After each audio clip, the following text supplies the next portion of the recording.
They called me a dinosaur and cut my office keycard before reading my contract. By dawn, news broke. Our stock was in free fall, and the boardroom was in chaos. What clause did they miss, and why did I warn them twice? Let me tell you how 30 years of loyalty in a single overlooked paragraph brought down the most arrogant executive I've ever met. My name is Martin Kessler, and at 59 I thought I'd seen every kind of corporate backstabbing imaginable. I was wrong. It started on a Tuesday morning in March when I arrived at Meridian Industries to find my nameplate missing from my office door. In its place hung a generic plastic sign reading Operations, not Senior Operations Director or even Martin Kessler, Operations. Just Operations. I stood there for a moment, coffee growing cold in my hand, staring at that sterile white rectangle. 30 years with this company. 30 years of 60-hour weeks, missed family dinners, and putting Meridian's needs before my own. And now I was just Operations.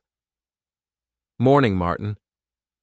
The voice belonged to Caleb, my 26-year-old son who worked as a junior analyst in the finance department. He'd gotten the job on his own merits, despite what the office gossip said. Everything okay? Fine, I said, though we both knew it wasn't. Just someone's idea of efficiency, I suppose. Caleb glanced at the generic nameplate and frowned. Dad, maybe I should get to work, I interrupted. And so should you. Inside my office, I noticed other changes.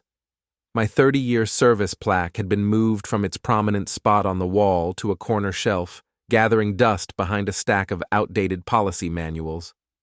The laminated evacuation route map I'd personally updated and annotated over the years had been replaced with a generic corporate version. I settled into my chair and picked up my coffee mug, the one with faded Best Mentor text that Patricia Loring had given me when she retired from HR 5 years ago. Some things, at least, remained the same. By lunch, I understood this wasn't random corporate housekeeping. The company cafeteria buzzed with its usual mix of conversations about quarterly reports, weekend plans, and office politics. I grabbed my typical turkey sandwich and found an empty table near the windows.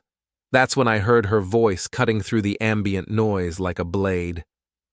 I'm telling you, we're hemorrhaging money on these legacy employees, Arielle Monroe was saying to her table of eager young managers. Some of these dinosaurs are pulling down salaries that would make your head spin. There's one guy in operations, I won't name names, but we're paying him more than some VPs make. For what? Filing reports and attending meetings? The table erupted in knowing laughter.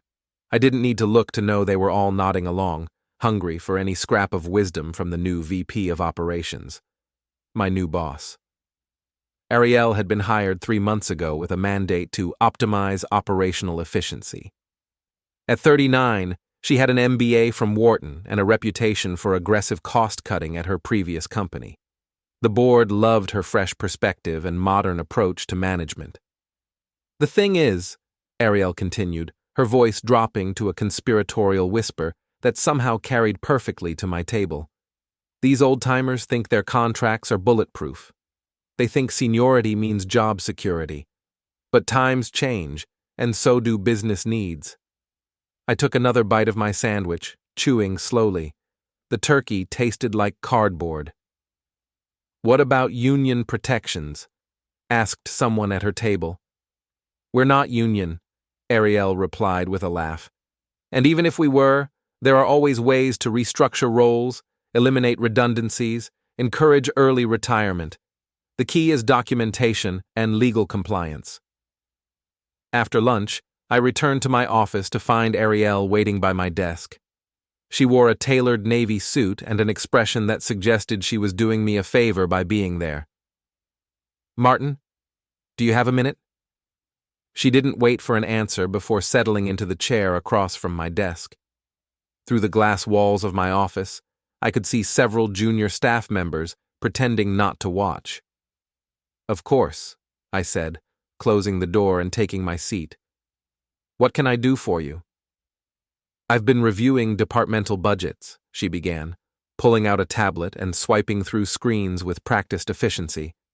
I have to ask, and please don't take this the wrong way, but can you help me understand your salary structure? I kept my expression neutral. I'm not sure what you mean.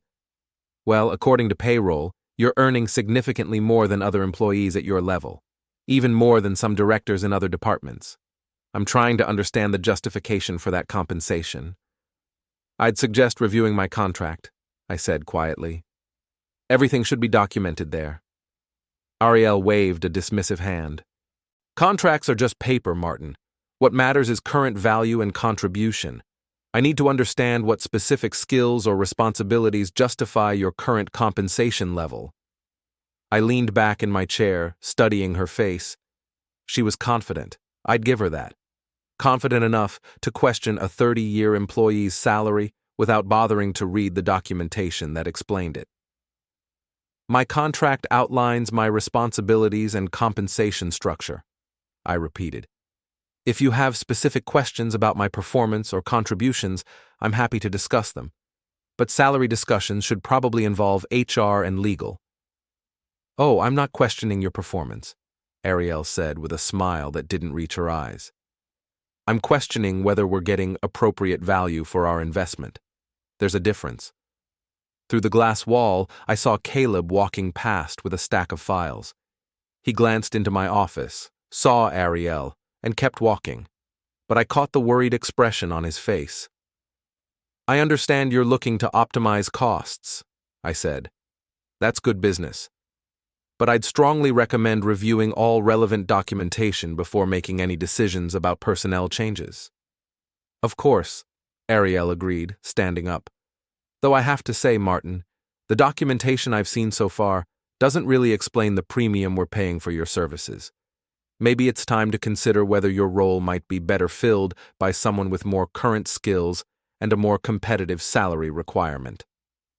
After she left, I sat alone in my office for several minutes, staring at my coffee mug. The best mentor text had faded so much it was barely visible, but I could still make out the words if I looked carefully. I pulled out my phone and scrolled to Patricia Loring's number. Trish had been Meridian's HR director for 25 years before retiring. She'd been the one to negotiate my current contract during the company's restructuring 5 years ago.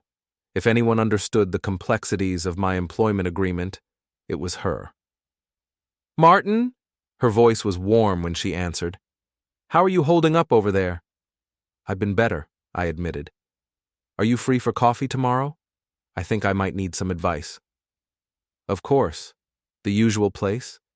The usual place. That afternoon, I tried to access the company server to review my digital employment files. My login worked, but when I tried to open my personnel folder, I got an error message. Access denied. Contact system administrator. I walked down to the lobby to grab something from my car. When I swiped my keycard at the security turnstile, nothing happened. I tried again, still nothing. Excuse me, I said to the security guard. My keycard doesn't seem to be working.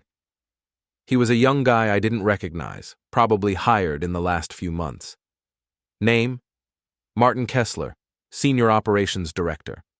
He typed something into his computer and frowned. Says here your access has been modified. You'll need to get a temporary card from HR. Modified how? Doesn't say, just says to contact HR for any access issues. I walked back upstairs and called HR. After being transferred twice, I reached someone who claimed to know nothing about access modifications and promised to look into it. They never called back. That evening, I sat in my home study, surrounded by 30 years of carefully maintained files. Unlike most of my colleagues, I'd always kept paper copies of important documents. Call it old-fashioned, but I'd learned long ago that digital files could disappear at the click of a button. I pulled out my original employment contract, the one negotiated 5 years ago during Meridian's last major restructuring. It was thick, full of legal language and specific clauses that most people never bothered to read, but I'd read every word, multiple times. On page 17, I found what I was looking for, Section 11.4, Change of Control Provisions. I circled the paragraph with a red pen, just as my phone buzzed with a text from Trish. Don't let them corner you. Remember your paperwork. Somehow, she always knew. The next morning, I met Trish at our usual coffee shop, a small place called Brewster's about 10 minutes from the Meridian campus. She was already there when I arrived, sitting in a corner booth with 2 cups of coffee and a knowing expression. Patricia Loring was 63, with silver hair and sharp eyes that missed nothing. She'd survived 5 CEOs, 3 major restructurings, and countless attempts by various executives to circumvent proper procedures. If Meridian had institutional memory, Trish was its keeper. "You look tired," she said, as I slid into the booth across from her. "I feel tired," I admitted. "Trish, I think they're coming for me." "Of course they are." She pushed one of the coffee cups toward me. "New VP needs to make her mark. Show the board she's serious about cutting costs. You're an easy target. Senior employee, high salary, close to retirement age." She questioned my compensation yesterday, made it pretty clear she thinks I'm overpaid. Trish snorted. "Did she read your contract?" "That's just it. I don't think she has. When I suggested she review it, she said contracts are just paper." "Contracts are just paper," Trish repeated slowly, as if tasting the words. "Well, that's interesting. Did you remind her about the legacy clauses?" I tried to be subtle. Suggested she review all relevant documentation before making personnel decisions. "Subtle is good," Trish said. "But Martin, you need to understand something. This woman didn't get hired to be subtle. She got hired to cut costs, fast. The board is breathing down everyone's neck about quarterly numbers, and your salary is probably the biggest line item in her department." I pulled out a folder containing copies of my recent performance reviews, salary history, and other documentation. "My numbers are solid. I've never missed a deadline, never had a complaint filed against me. Last year I saved the company $2 million by catching an accounting error that everyone else missed." "I know," Trish said gently. "And in a rational world, that would matter. But we're not in a rational world right now. We're in a world where a 39-year-old MBA thinks she can revolutionize a company by getting rid of everyone over 50.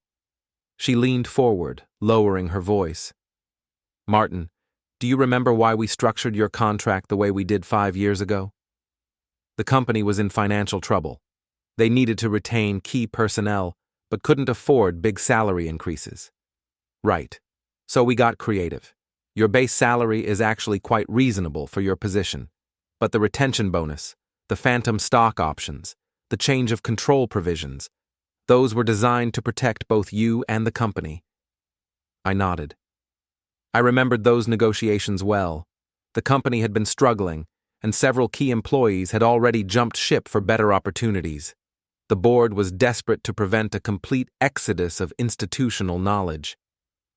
"The thing is," Trish continued, "those provisions were designed for a specific scenario.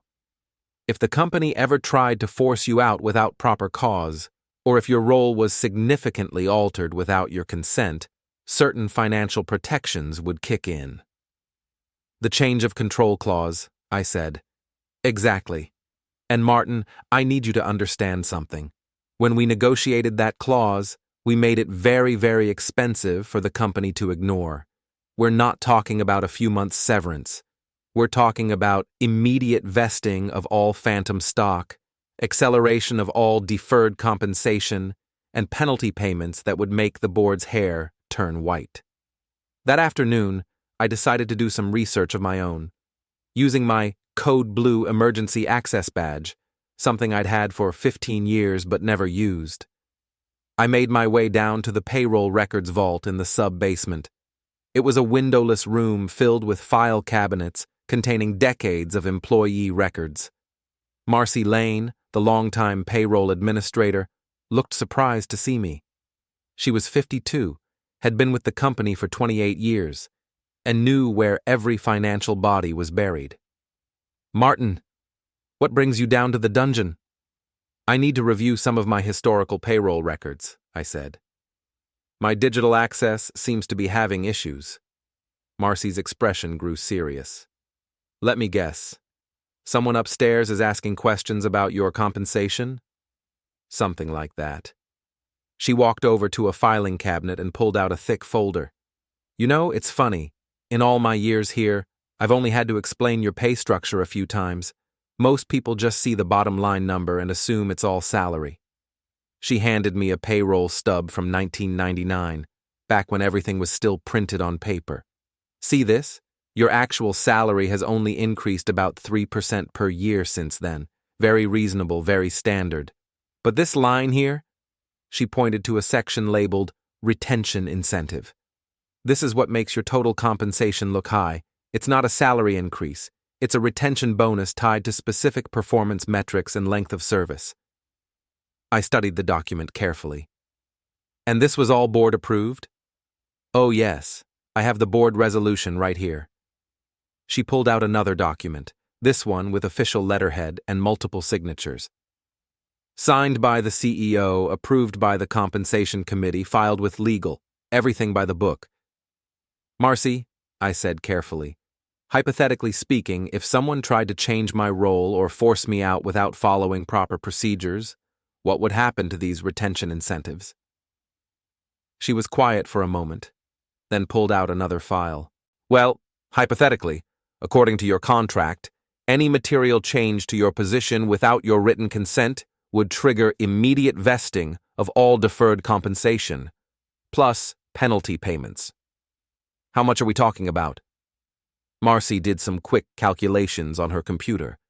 With phantom stock appreciation over the past 5 years, plus accumulated retention bonuses, plus penalty clauses, hypothetically we'd be looking at somewhere north of $1.3 billion. I stared at her. Billion? With a B? With a very large B, she confirmed. Martin, your phantom stock options were granted when our share price was $12. We're trading at $48 now. The contract says any forced termination triggers immediate vesting at current market value. That evening, I sat in my home study, surrounded by documents and trying to process what I'd learned. My phone rang. It was Caleb. Dad, I heard something at work today that I thought you should know. What's that? I was in a meeting with some finance guys, and they were talking about a major restructuring announcement coming soon. They mentioned operations specifically. Did they say anything else? Just that the new VP has some kind of presentation planned for the board. Something about right-sizing legacy positions and optimizing human capital allocation. After hanging up, I pulled out my contract again and read section 11.4 one more time. The language was dense, full of legal terminology, but the meaning was clear. If Meridian tried to force me out or significantly alter my role without proper procedures, it would cost them more money than they'd probably spent on salaries in the past decade. I picked up my phone and typed a careful email to Gwen Torres, the board member who chaired the compensation committee. Gwen, I hope you're well. I wanted to bring to your attention a potential issue regarding the board's liability insurance policy, specifically as it relates to Section 11.4 of certain legacy employment agreements. You may want to review the current coverage limits in light of recent stock price appreciation. Best regards, Martin. I hit send, then leaned back in my chair. Subtle, but clear enough for someone who understood corporate liability. My phone buzzed with a text from Trish. How did the coffee taste today? I smiled and typed back, like it was brewed in 1999 but still strong. Good, came her reply. Some things get better with age. The next morning I arrived at the office to find a calendar invitation in my email. Operations Restructuring Discussion, Friday 9 a.m., Executive Conference Room. The meeting was scheduled for 2 days away, and the attendee list included Arielle, Vikram Patel from legal, 2 board members, and me. I forwarded the invitation to Trish with a single word. Showtime. Her response came back immediately. Remember what we discussed. Documentation is everything. That afternoon, I decided to make use of my code blue access one more time. The IT control room was located on the third floor, behind a door that most employees didn't even know existed. Inside, banks of servers hummed quietly, while monitors displayed network activity in real time. Milo Sandberg, the IT security supervisor, looked up from his workstation when I entered. He was 48, had been with the company for 12 years, and had always treated me with respect, unlike some of the younger staff who saw senior employees as relics. "Martin, don't see you down here very often. What can I do for you?" "I'm having some issues with my system access," I said. "Wondering if you could take a look." Milo pulled up my user profile on his screen and frowned. "That's weird. Shows here that someone modified your access permissions yesterday. Removed your ability to view personnel files and restricted your network drive access. Any idea who made the changes?" "Let me check the logs." His fingers flew over the keyboard. "Huh, that's really weird. The modification was made by someone in legal, but there's also an entry showing that someone tried to delete the access log about an hour later." "Delete the log?"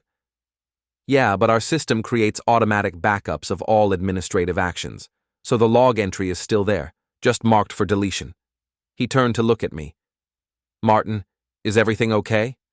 This kind of thing usually only happens when HR is building a case for termination." I chose my words carefully. I think there might be some miscommunication between departments. Would it be possible to get a copy of those access logs? Milo glanced around the empty IT control room, then pulled out a USB drive. "Officially, I can't give you administrative logs.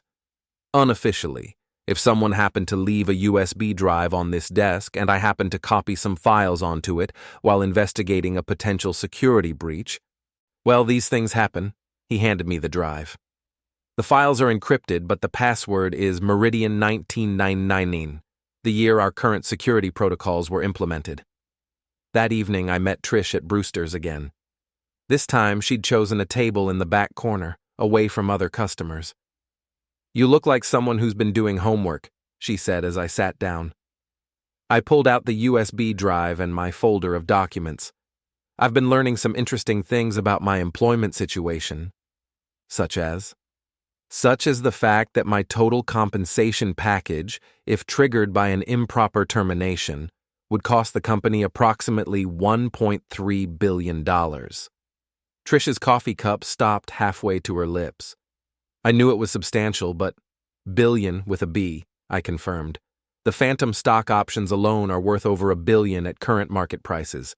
Add in the penalty clauses and accelerated vesting provisions, and it becomes the most expensive termination in corporate history."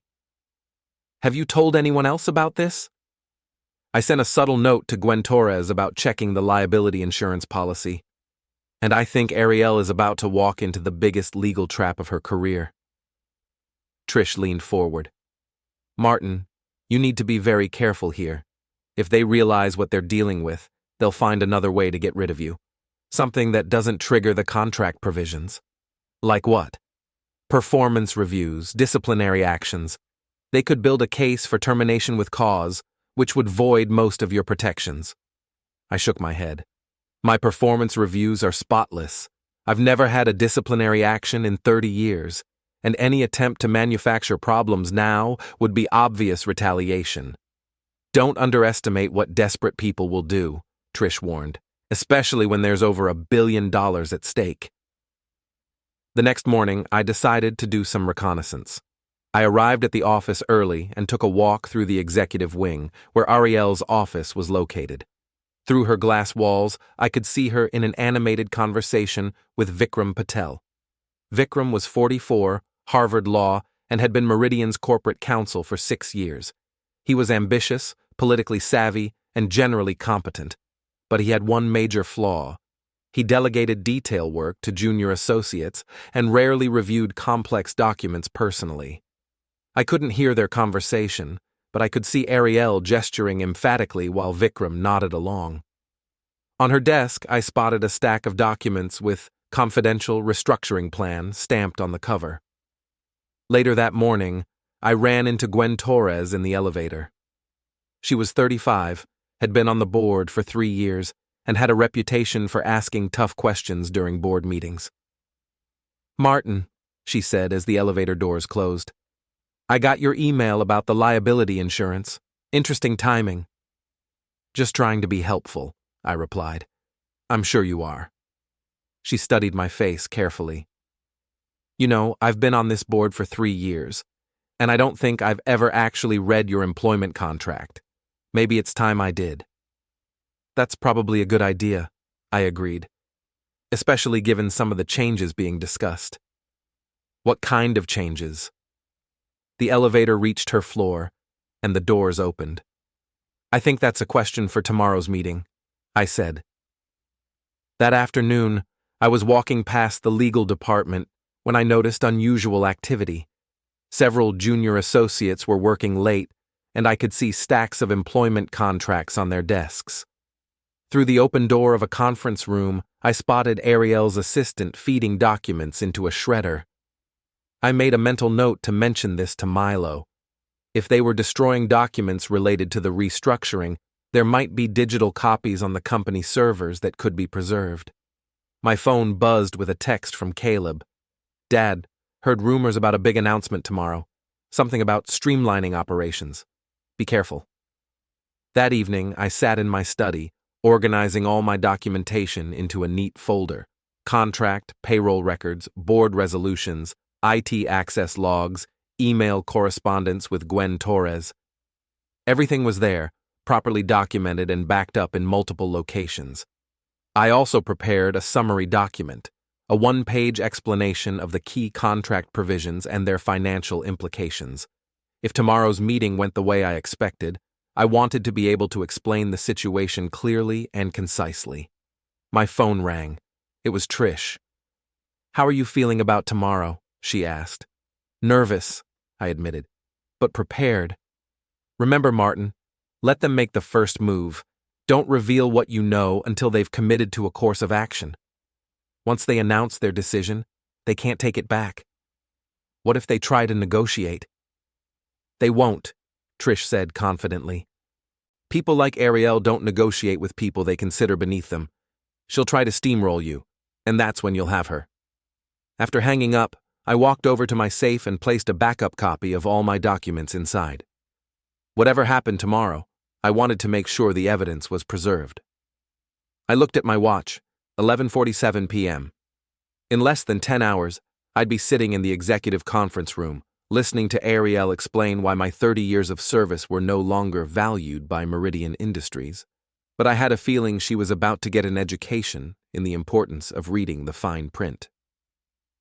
Friday morning arrived gray and cold, with the kind of March weather that couldn't decide between winter and spring. I dressed carefully in my best navy suit, the one I wore to board meetings and important client presentations. If this was going to be my last day as senior operations director, I wanted to look the part. I arrived at the office 30 minutes early and made my way to the executive conference room. It was empty except for a catering setup, coffee, pastries, and water bottles arranged on a side table. Someone had gone to the trouble of making this look like a celebration rather than an execution.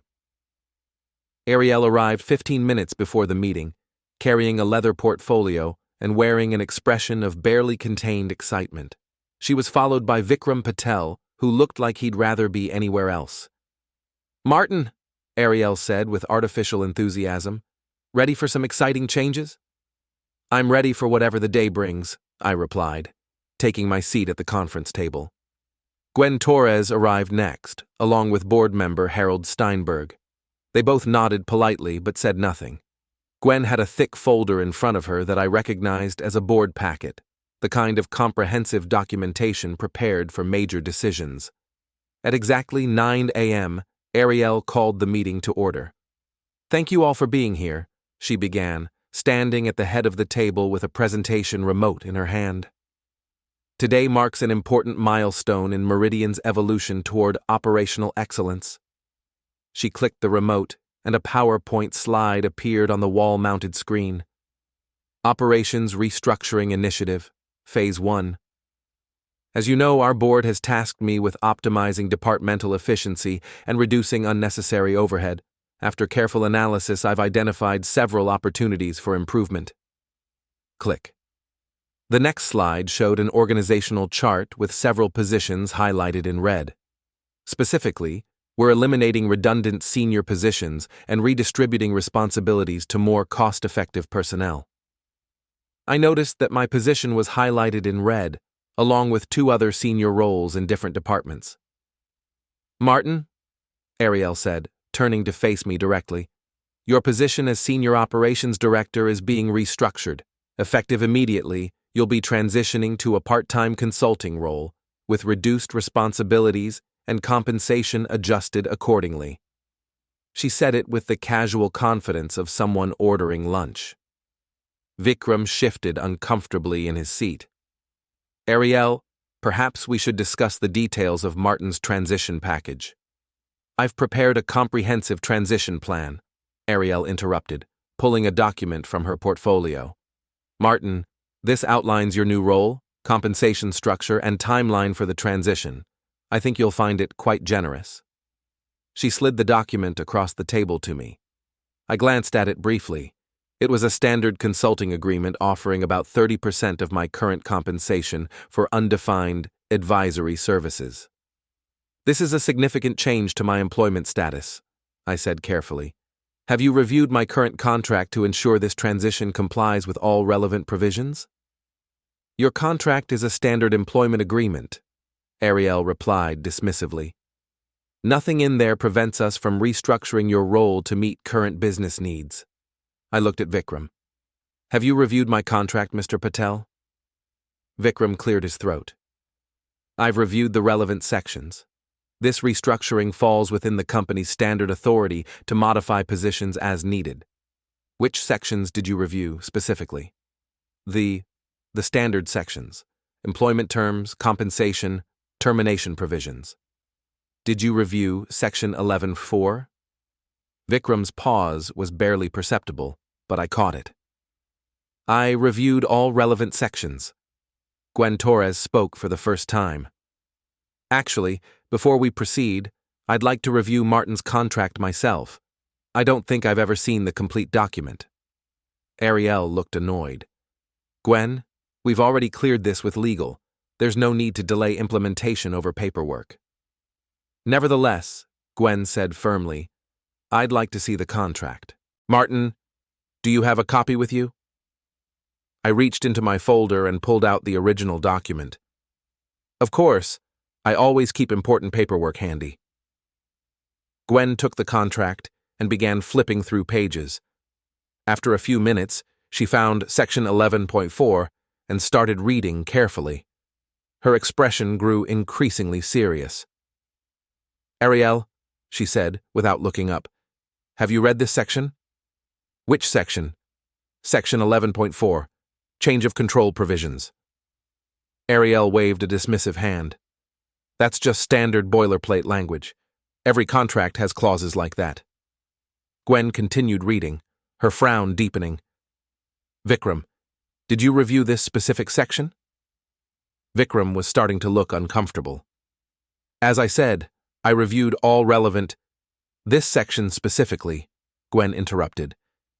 Did you read Section 11.4 and analyze its implications for this restructuring? The silence stretched for several seconds. Finally, Vikram admitted, I may not have reviewed that particular section in detail. You may not have, Gwen repeated slowly.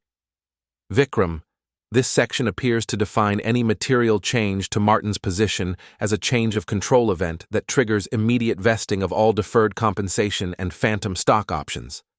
That's just legal language, Arielle said impatiently. It doesn't apply to standard business restructuring. Actually, I said quietly, it applies to any material change in my role, responsibilities, or reporting structure without my written consent. Arielle turned to face me. And what exactly do you think that means? I opened my folder and pulled out my summary document.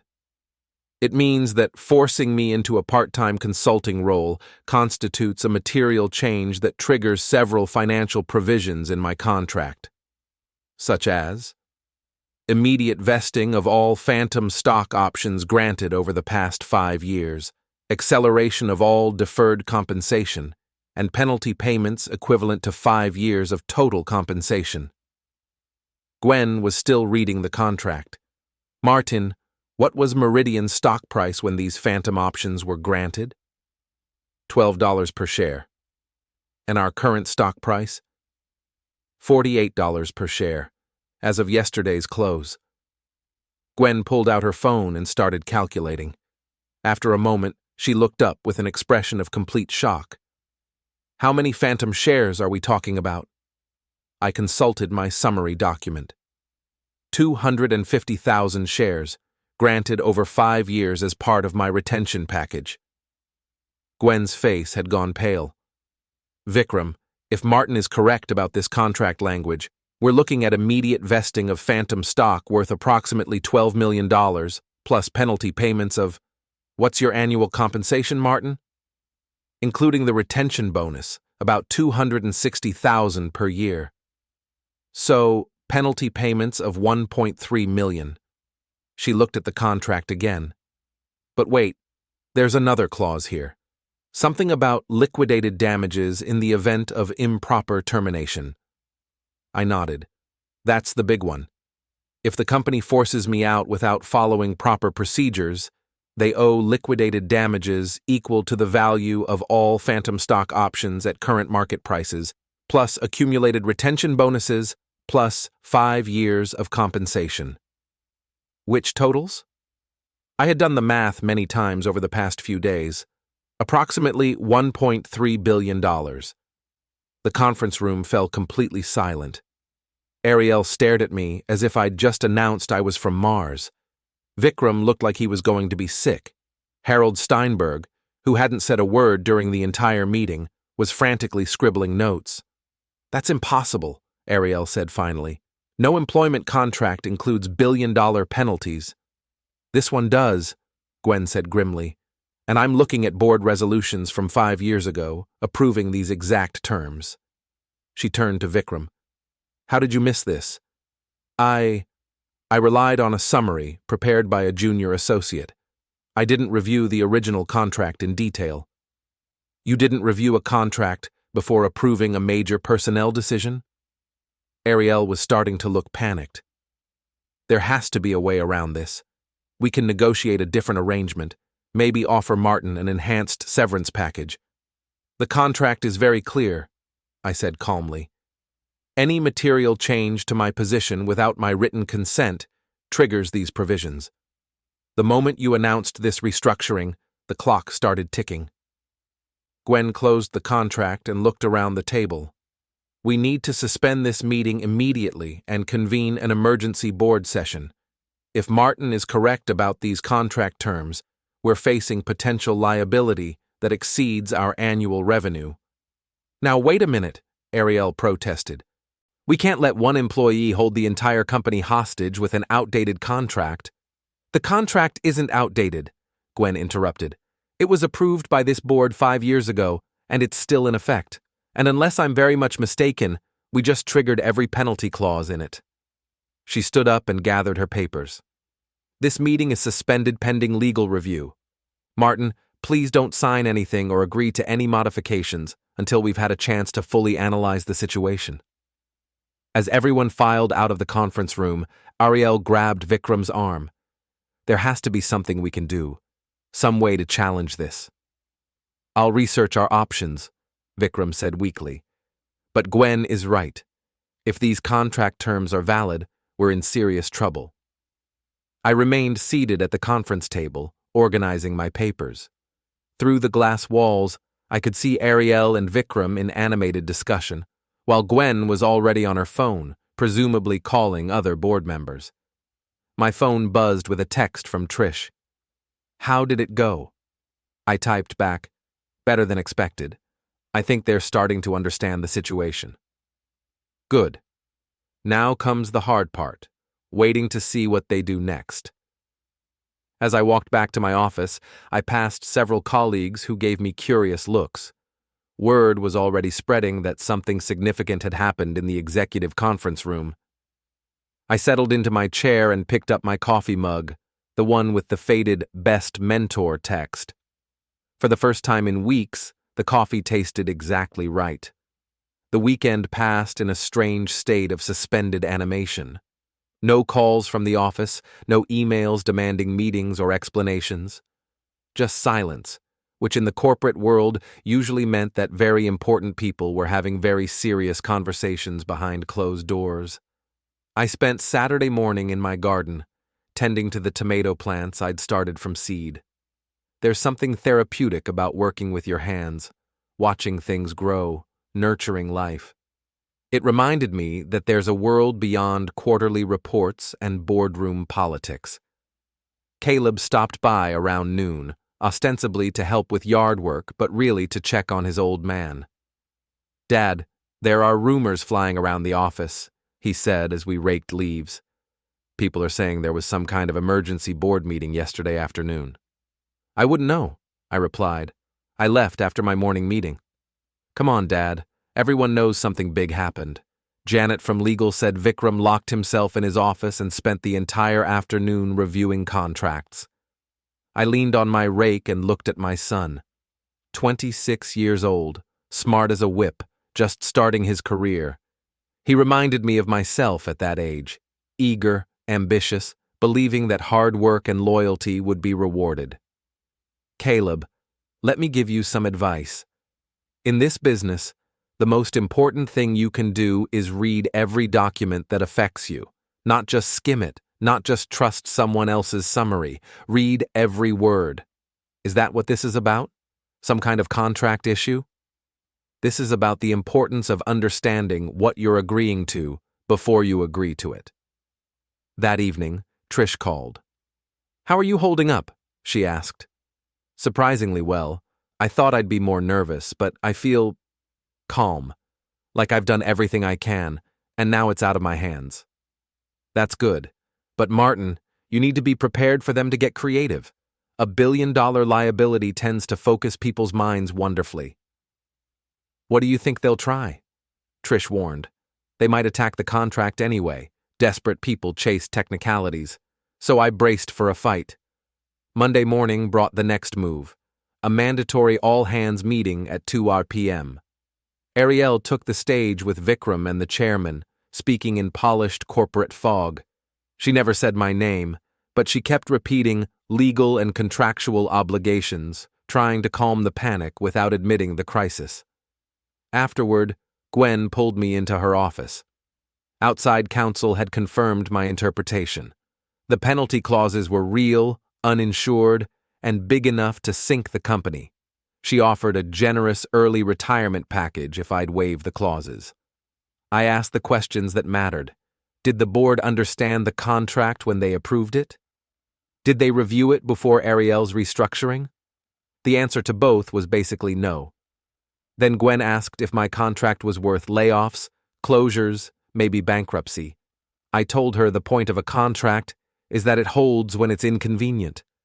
Meridian wouldn't give up its rights to save me from a billion-dollar mistake, so I wasn't surrendering mine to save them from theirs.